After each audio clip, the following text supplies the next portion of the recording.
আসসালামু আলাইকুম ওয়া রাহমাতুল্লাহ। সুপ্রিয় দর্শক মণ্ডলী, আশা করি মহান আল্লাহ রাব্বুল আলামিনের অশেষ মেহেরবানি ও দয়ায় আপনারা সবাই ভালো আছেন। প্রিয় দর্শক, আজকে আমরা জানবো রাসূল সাল্লাল্লাহু আলাইহি ওয়াসাল্লাম সারাদিন রোজা রাখার পরে ইফতারিতে কি খেতে বলেছেন এবং সেহরির সময় রাসূল সাল্লাল্লাহু আলাইহি ওয়াসাল্লাম কোন খাবারটি খেতেন এবং তার উম্মতে মুহাম্মাদের জন্য কোন খাবারটি খেতে পরামর্শ দিয়েছেন। প্রিয় দর্শক, আল্লাহ রাব্বুল আলামিন পবিত্র কোরআনে বলেছেন, নিঃসন্দেহে তোমাদের মধ্যে রাসূলের জীবন আদর্শই হচ্ছে সর্বশ্রেষ্ঠ জীবন আদর্শ। চলুন শুরুতে জেনে নেই রাসূল সাল্লাল্লাহু আলাইহি ওয়াসাল্লাম ইফতারিতে যে খাবারটি গুরুত্ব দিয়ে খেতেন। বিখ্যাত হাদিস গ্রন্থ তিরমিজি শরীফে বর্ণিত, রোজার মাসে রাসূল সাল্লাল্লাহু আলাইহি ওয়াসাল্লাম মাগরিবের আগে কয়েকটি ভেজা খেজুরের মাধ্যমে ইফতার করতেন। ভেজা খেজুর না থাকলে সাধারণ শুকনো খেজুর, এর ব্যতিক্রম হলে কয়েক ঢুক পানি ছিল রাসূল সাল্লাল্লাহু আলাইহি ওয়াসাল্লামের ইফতার। হযরত আব্দুল্লাহ বিন আউফা রাদিয়াল্লাহু তাআলা আনহু এর সূত্রে বর্ণিত, তিনি বলেন, রোজায় আমরা রাসূল সাল্লাল্লাহু আলাইহি ওয়াসাল্লামের সফর সঙ্গী ছিলাম। সূর্যাস্তের সময় তিনি একজনকে ডেকে বলেছেন, ছাতু ও পানি মিশিয়ে ইফতার পরিবেশন করো। মুসলিম শরীফ 1099 নম্বর হাদিস। বিশ্বনবী মুহাম্মদ সাল্লাল্লাহু আলাইহি ওয়াসাল্লামের ইফতার কত সাদাসিধে ছিল। খেজুর, ছাতু আর পানির ইফতার। সাদাসিধে এই ইফতারে রয়েছে তৃপ্তি, আছে অপরকে ইফতার করানোর সওয়াব। প্রিয় দর্শক, বর্তমান বিজ্ঞান বলছে সারাদিন রোজা রাখার পরে শরীরের ঘাটতি পূরণ করার জন্য পৃথিবীর সর্বশ্রেষ্ঠ খাবার হচ্ছে পানি এবং খেজুর। নিঃসন্দেহে খেজুর খাওয়ার পরে এক গ্লাস পানি খেলে মানুষের সারাদিনের শরীরে প্রয়োজনীয় মিনারেলস এবং ভিটামিন মুহূর্তেই ভরপুর হয়ে পড়ে।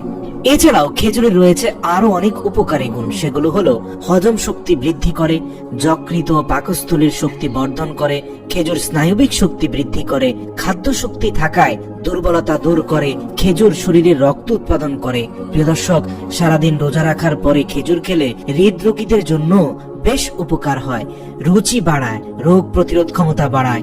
এমনকি সারাদিন রোজা রেখে খেজুর খাওয়ার ফলে মানুষের দৃষ্টিশক্তিও বৃদ্ধি পায়। এছাড়াও ফুসফুসের সুরক্ষার পাশাপাশি মুখগহ্বরের ক্যান্সার রোধ করে। এছাড়াও খেজুরে আছে ডায়েটরি ফাইবার, যা কোলেস্টেরল থেকে মুক্তি দেয়। সুবহানাল্লাহ।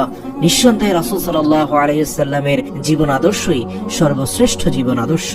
ইফতারের ফজিলত সম্পর্কে রাসূল সাল্লাল্লাহু আলাইহি ওয়াসাল্লাম বলেন, কেউ যদি রমজান মাসে কোনো রোজাদারকে ইফতার করায়, আল্লাহ তাআলা তার গুনাহ মাফ করে দেন এবং জাহান্নাম থেকে মুক্তি দান করেন। ইফতার প্রদানকারী একটি রোজার সওয়াব পাবে, অথচ রোজা পালনকারীর সওয়াব সামান্য কমানো হবে না। সাহাবীরা বলেন, হে আল্লাহর রাসূল সাল্লাল্লাহু আলাইহি ওয়াসাল্লাম, আমাদের এমন সামর্থ্য নেই যা দিয়ে আমরা কাউকে ইফতার করাতে পারি। তখন তিনি বলেন, আল্লাহ তাকেও এই সওয়াব দিবেন যে ব্যক্তি কোনো রোজা পালনকারীকে এক ঢোক দুধ অথবা একটা শুকনো খেজুর অন্তত দান করে, কিংবা এক চুমুক পানি দিয়েও ইফতার করাবে যে ব্যক্তি, তাকে আল্লাহ তাআলা পরিপূর্ণ রোজার সওয়াব দান করবেন। সুবহানাল্লাহ। এছাড়াও তিনি বলেন, রোজাদারকে পরিতৃপ্তি সহকারে যে ব্যক্তি খাবে, আল্লাহ তাকে আমার হাউজে কাউসার থেকে এমন ভাবে পানি পান করাবেন যার ফলে সে জান্নাতে না পৌঁছানো পর্যন্ত তৃষ্ণার্ত হবে না। বাইহাকি মেশকাত শরীফ 174 নম্বর হাদিস। হযরত সালমান ইবনে আমির রাদিয়াল্লাহু সূত্রে বর্ণিত, মহানবী সাল্লাল্লাহু আলাইহি ওয়াসাল্লাম বলেন, তোমরা খুরমা খেজুর দিয়ে ইফতার করবে, তবে যদি সে খুরমা খেজুর না পাও তাহলে পানি দিয়ে ইফতার করবে, কারণ পানি পবিত্র। হযরত আবু হুরায়রা রাদিয়াল্লাহু তাআলা আনহু থেকে বর্ণিত, রাসূল সাল্লাল্লাহু আলাইহি ওয়াসাল্লাম ইরশাদ করেছেন, 3 ব্যক্তির দোয়া ব্যর্থ হয়ে যায় না। 1 ইফতারের সময় রোজাদারের দোয়া, 2 ন্যায় বিচারক বাদশাহের দোয়া, 3 মজলুমের দোয়া। প্রিয় দর্শক, এবার চলুন সেহরির কথা। রাসূল সাল্লাল্লাহু আলাইহি ওয়াসাল্লামের সেহরির কথা হযরত আব্দুল্লাহ বিন হারিস এভাবে বলেন, তিনি বলেন, এক রাতে রাসূল সাল্লাল্লাহু আলাইহি ওয়াসাল্লাম সেহরি খাচ্ছিলেন। আমি তখন হুজুর সাল্লাল্লাহু আলাইহি ওয়াসাল্লামের নিকট পৌঁছালাম। তিনি বললেন, তোমরাও সেহরি খাও, এতে আল্লাহ বিশেষ বরকত রেখেছেন। সেহরি পরিত্যাগ করো না। নাসাই 2162 নম্বর হাদিস।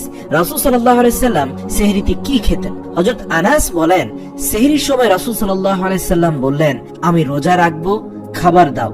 আমি রাসূল সাল্লাল্লাহু আলাইহি ওয়াসাল্লামের সামনে খেজুর ও পানি পরিবেশন করলাম। সর্বাধিক হাদিস বর্ণনাকারী সাহাবী হযরত আবু হুরায়রা রাদিয়াল্লাহু তাআলা আনহু বলেন, মুমিনের উত্তম সেহরি শুকনো খেজুর, ও পানি। আবু দাউদ 2345। রাসূল সাল্লাল্লাহু আলাইহি সাল্লাম বলেন, পানি মিশ্রিত এক চুমুক দুধ বা একটি শুকনো খেজুর অথবা এক ঢোক পানির মাধ্যমে যে ব্যক্তি কোনো রোজাদারকে ইফতার করাবে, আল্লাহ তার গুনাহ মাফ করে জাহান্নাম থেকে মুক্তি দিবেন। প্রিয় দর্শক, হাদিস থেকে সুস্পষ্টত জানা যায়, সেহরিতে রাসূল সাল্লাল্লাহু আলাইহি সাল্লাম সর্বোৎকৃষ্ট খাবার হিসেবে খেজুরের পাশাপাশি দুধকে প্রাধান্য দিয়েছেন। তিনি সেহরিতে এক চুমুক দুধকে সর্বোৎকৃষ্ট খাবার বলেছেন। বর্তমান বিজ্ঞান বলছে, সেহরিতে যারা দুধ খায় তারা সারা দিনের রোজায় ক্লান্তি অনুভব করে না, কেননা দুধের উচ্চমানের প্রোটিন মানব শরীরে দীর্ঘত 12 থেকে 15 ঘন্টা পর্যন্ত এনার্জি বা প্রোটিনের সাপ্লাই দিতে থাকে, যা সারা দিন মানুষকে সতেজ এবং সুঠাম রাখে। নিঃসন্দেহে রাসূল সাল্লাল্লাহু আলাইহি সাল্লামের প্রদর্শিত এক চুমুক দুধ হতে পারে সেহরিতে সর্বশ্রেষ্ঠ খাবার। প্রিয় দর্শক, সর্বশেষ আমরা বলতে পারি, রাসূল সাল্লাল্লাহু আলাইহি সাল্লাম উম্মতদের জন্য দুটি খাবার রেখে গিয়েছেন ইফতার এবং সেহরিতে। এক, ইফতারে খেজুর, যা সর্বশ্রেষ্ঠ খাবার পানির সাথে, আর সেহরিতে এক চুমুক দুধ বা এক গ্লাস দুধ, যা হতে পারে আপনার সারাদিনের শরীরে শক্তিবর্ধক এবং সতেজতার অন্যতম পানীয় বিশেষ। আল্লাহ আমাদের রাসূল সাল্লাল্লাহু আলাইহি সাল্লামের সুন্নাহ অনুসরণ করে সেহরি এবং ইফতার করার তৌফিক দান করুক। আমিন।